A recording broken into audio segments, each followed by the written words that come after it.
Hello, this is Darrell Castle with today's podcast. Today is Monday, February 17th, 2014, and today is also President's Day here in America, as we now celebrate what used to be Washington's birthday by calling it President's Day and making a federal holiday out of it. Many people have a day off today. They're off work, but this podcaster labors on high above the streets of Memphis, Tennessee. This year is the 50th anniversary of President Johnson's 1964 election against Barry Goldwater. So I will bring President's Day to you with a walk down memory lane as we talk about the tumultuous years of LBJ's presidency. Mr. Johnson served less than 24 months of President Kennedy's term, so he was eligible for a second term in 1968, but he did not run for a second term, as we will see later. This comes to light from an attempt by President's daughter, President Johnson's youngest daughter, that is, Lucy Baines Johnson, now 66 years old, to resurrect and elevate her father's legacy and establish that he should be honored for what he did domestically, for his domestic programs, and not be simply remembered for Vietnam. Her efforts were reported on the front page of Sunday's New York Times, that's yesterday, entitled "Rescuing a Vietnam Casualty, Johnson's Legacy." Nobody wanted that war less than Lyndon Johnson, she said. That's a direct quote. Nobody wanted that war less than Lyndon Johnson. But we will analyze that statement in this podcast to see if it is actually true or not.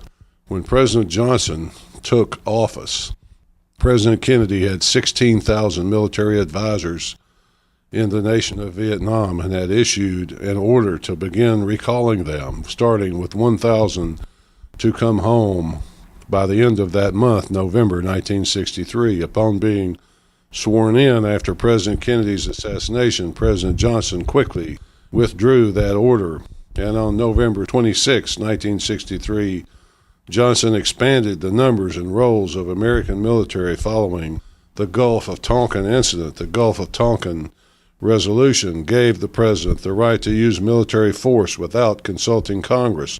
We've heard that one before, haven't we? And we know now, and Johnson later admitted, that it was all based on a lie.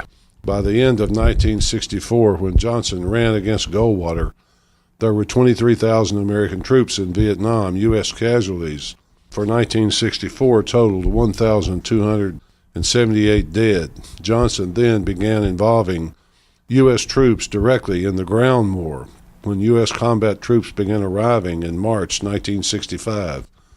By 1968, over 550,000 Americans were in Vietnam, and over 5 million rotated through that country during the entire U.S. involvement, with almost 60,000 dead. During 1967 and 68, Americans were being killed at an average of 1,000 per month. Johnson's Secretary of Defense, Robert McNamara, who after the war was quoted as saying it was all a mistake, said that privately Johnson cursed the war and assailed the, quote, bunch of commies running the New York Times for their anti-war reporting. Johnson believed that America could not afford to lose the war and appear weak in the eyes of the world, and yet at the same time his advisors were telling him repeatedly that America could not win the war using his chosen tactics. Johnson escalated the war effort month after month from 1964 to 68, and American deaths rose accordingly. In 2 weeks in May of 1968 alone, America suffered 1,800 dead and 18,000 wounded. After the Tet Offensive of January 1968, Johnson's presidency was dominated and doomed by the war. Considering the information that I have mentioned, is his daughter's statement that nobody wanted the war less than Lyndon Johnson really true? You can decide for yourself, folks. But eventually, virtually everyone turned against the president's handling of the war. Even Walter Cronkite started reporting the war after Tet as unwinnable. The hawks in both parties, the Democrats and Republican hawks, were upset that Johnson would not order an invasion of North Vietnam. See, America was not used to losing wars at that time. Johnson voiced concern that Communist China would invade as they did in Korea, and concern that Russia would attack in Western Europe. See, we were very close to World War II at that time. It was still on people's minds, and very close to Korea. American troops in Germany were there to prevent a Russian invasion of Western Europe, and it was a dominant thought. After the fall of the Soviet Union in 1990, documents released reveal that both countries, Communist China and Russia, kept several thousand troops in North Vietnam during the course of the war.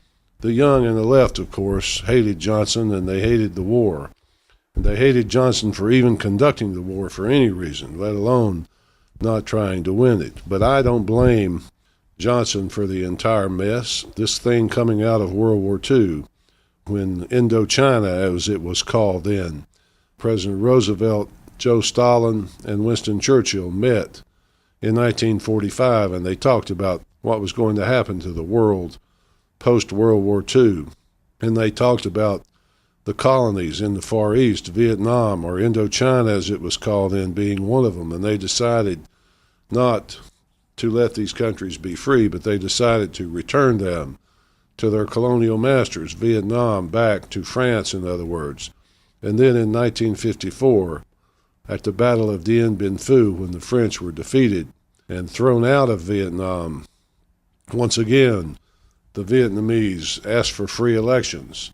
And President Eisenhower at that time said, no, there will be no free elections, because he knew who would win. If he had only allowed the Vietnamese people their own self-rule, their own free elections, the whole thing could have been avoided, but he would not do that. It all sounds kind of Wilsonian, doesn't it? Looking back at our last series of podcasts, how America views the world in a Wilsonian way. Well, that's all we have for today, folks. It's a long and complicated subject, and so it will take more than one podcast to do it. Next time we will look at President Johnson's domestic agenda, which his daughter would have us remember as his real legacy. Till then, folks, this is Darrell Castle. Thanks for listening.